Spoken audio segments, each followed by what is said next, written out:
Okay, so before we proceed to our lecture discussions, I will be discussing your laboratory exercise number 2. So your laboratory exercise number 2 is about the familiarization and the different breeds and reproductive phenomena of swine. No? So we know that domesticated pigs are derived from the wild boar, scientifically known as Sus scrofa, and still retain several characteristics of the biology and behavior of this species. Okay, so kung makikita naman natin no, yung pagkakahawig nung wild boar at saka yung domesticated pigs natin, almost pareho sila. Okay, so mas aggressive nga lang yung wild pigs kaysa sa domesticated pigs natin ngayon. So breeds of swine are commonly selected by producers to meet the prevailing conditions under which the hogs are to be raised. So ikaw ay isang producers, you have to consider the characteristic no ng iba't ibang swine breeds. So gusto mo ba na mas malaki yung biik na alagaan mo or gusto mo ng mas maliliit na biik? Gusto mo ba ng itim or gusto mo ba ng puting breed? So, ano ba yung gusto mo? Native ba or yung exotic natin? So, kung exotic, ano ba yung gusto mong breed? Large white, landrace, Pitrain Duroc, or Chester White ba, Poland China, etc. Okay? So, yun. Pig keepers usually establish why they are raising hogs for breeding stock or to sell at the market. Usually, yung mga backyard raisers natin, they establish or they engage in pig production or pork production to sell these pigs at the market. So as slaughter hogs. So they raise pigs as slaughter hogs or fattener pigs in order that para kasi limited lang yung technical know-how at saka limited lang or konti lang yung kailangan na finances sa isang growing finishing enterprise. If you engage in a breeding or yung sow herd enterprise natin, ibig sabihin you can either engage in breeder to winner or yung sow winner enterprise or yung farrow to winner enterprise or yung farrow to finish or yung farrow to breeder natin operation. So yun yung ibig sabihin nito. But if you want to engage yourself no sa mas konti lang yung gagawin, yung mga technicalities at saka yung konti lang yung gagastusin, yung management, you can engage no in growing finishing enterprise. Okay, so you start with the winners or feeder pigs and then sell them at slaughter age. Yun yung ibig sabihin. And then, breeds of swine can be grouped into different categories. So, yung categories natin last time sa lecture, yun ay on the basis kung saan siya nag-originate. Yung local breeds or indigenous breeds at saka yung exotic breeds. Yun, that is a classification based on where it originated. Okay, so ito naman, breeds of swine can be grouped into different categories, maternal or terminal breeds. So, ginagamit ba siya to produce the sow line or ginagamit ba siya in the production of slaughter hogs? Yun yung ibig sabihin. So, maternal or terminal breeds. So, yung maternal breeds, of course, they are known to have large litters, high litter size or large litters. Ibig sabihin, madami silang mga anak, mabibigat yung mga anak nila. And are selected for replacement females. Ibig sabihin, pwedeng gamitin yung mga anak nila as replacement gills or yung mga baboy na pwede mo nang i-replace or pag hindi na productive yung isang sow, syempre papalitan mo ng bago. So yun ang tawag sa ipapalit mo ay replacement gill. Okay? So yun. So terminal sire breeds are recognized for their growth and carcass quality. Okay? So ibig sabihin maganda yung average daily gain, maganda yung growth performance ng terminal sire breeds. Ang example ng terminal sire breeds ay yung Duroc. Okay? Kaya usually ang ginagamit na terminal sire sa production of slaughter hogs is yung Duroc or yung combination ng Duroc Pitrain. Bakit? Dahil yung pitrain, maganda yung carcass quality. Sabi natin last time, yung pitrain, although susceptible siya to stress, maganda yung lean niya. So musculado yung pitrain. Same is true with durok, no? Maganda yung ADG, excellent yung feed conversion efficiency niya. Kaya okay siya for terminal sire breeds. Okay, so these are usually used for terminal crosses. Okay, so on the other hand, understanding of the sow's reproductive system and its reproductive phenomena are essential for a successful mating program. So whether AI or yung natural mating natin. Okay, so what are the objectives, no, of this laboratory exercise? So at the end of this laboratory exercise, the students must be able to, of course, describe and identify the breeds of swine. Na-discuss na natin to, yung mga breeds of swine in the lecture. And then second is to classify the different breeds into maternal or paternal breeds. So ito gagawin nyo sa laboratory exercise ninyo. Since na-discuss na natin yung mga characteristics or performance as well as the major objection of the different breeds of swine, either local or exotic breeds, ngayon, ano na yung you have to classify now kung pwede ba siya as a maternal breed or a paternal breed. So based from the performances or characteristics of each breed, i-identify nyo na ngayon kung pwede ba siyang maternal or paternal breed. And then third is, know the strong and weak points of the different breeds. So saan ba siya advantageous? Saan siya disadvantageous? Ano yung mga magandang performance niya? Ano yung hindi maganda? So example natin, sa landrace, ang maganda or strong point niya is long-bodied siya. So ibig sabihin kapag long-bodied, there is an extra pair of teeth. Pag sinabi nating teeth, yung T-E-A-T, no? Hindi yung T-double-E then T-H, no? So ibig sabihin, marami siya mga anak. Prolific kasi si landrace. But yung weak point ni landrace is that weak legs yun, weak pastern. So kahit pa marami siya mga anak at saka mahaba yung katawan niya, which ibig sabihin mas maraming ma-occupy na piglets sa loob niya, mahirapan pa rin siya kasi weak yung pastern or weak yung legs. So ang kailangan natin sa isang breed, strong legs, no?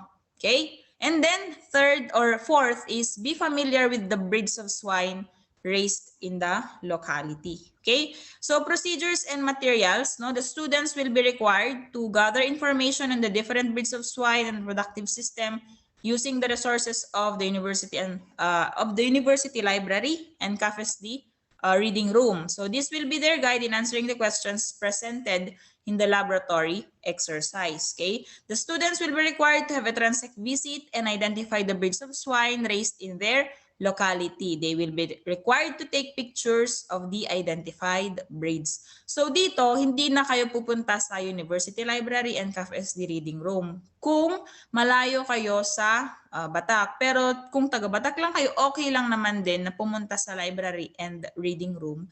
Pero make sure you have to observe minimum health standards. But this is not a requirement, no?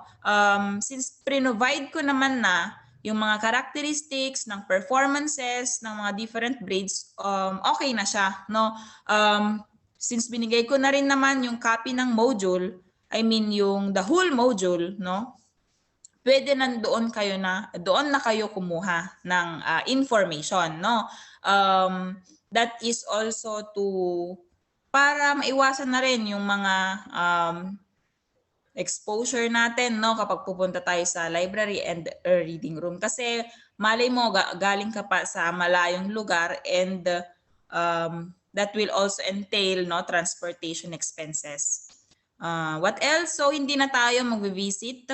Ang sinasabi kasing visit dito,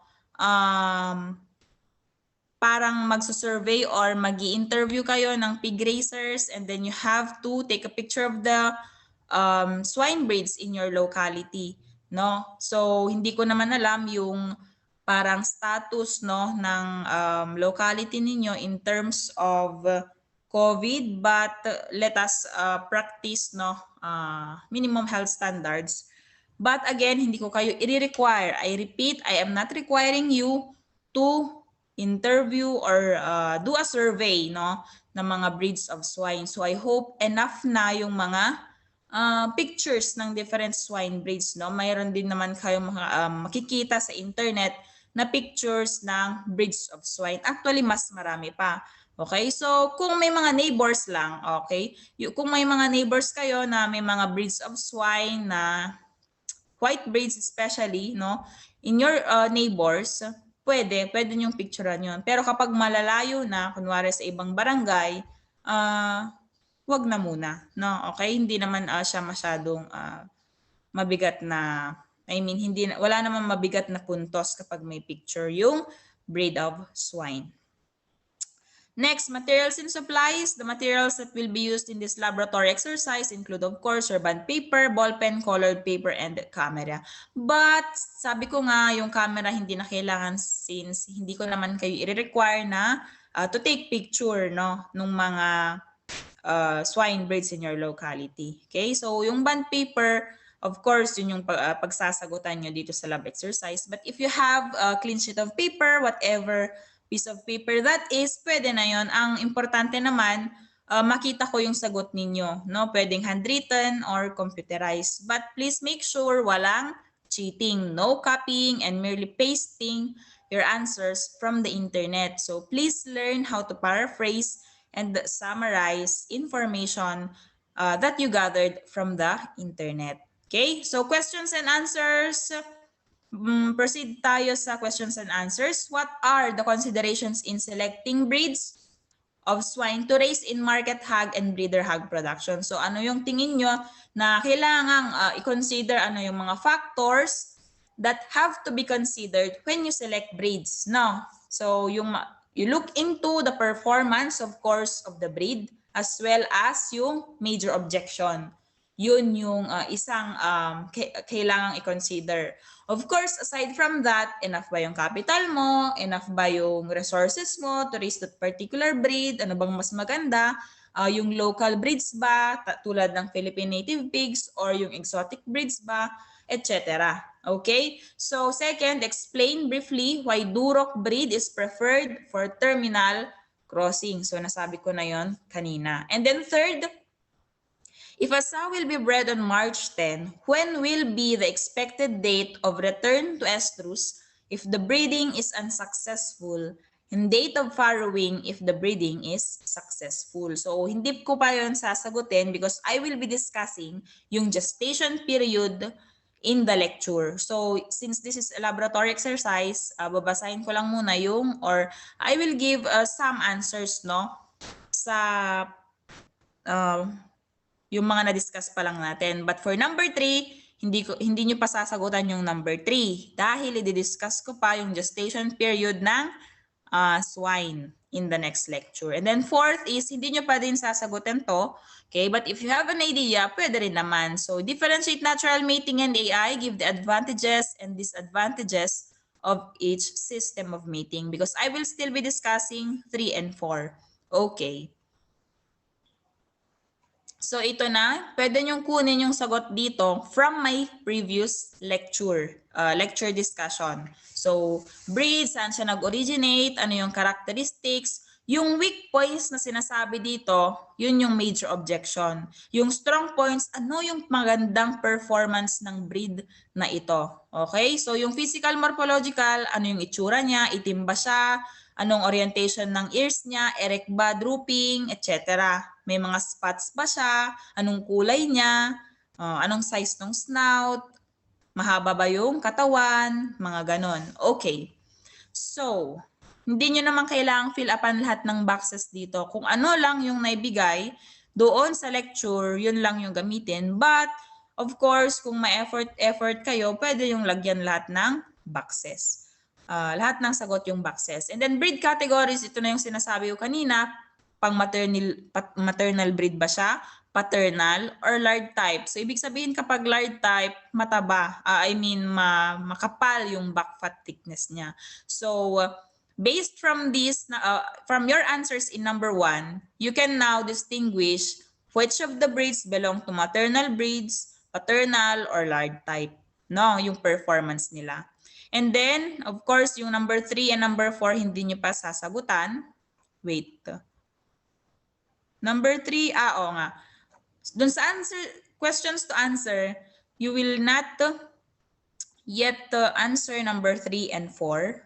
Okay, so you proceed with, dito sa breeds of swine in the locality, I am not requiring you to paste pictures, but if you have neighbors na merong baboy, pwede, no? But if you have access to magazines, no, pwede rin yung i-cut yung mga pictures ng swine from those magazine. Kung may mga brochures, leaflets, pwede. Okay?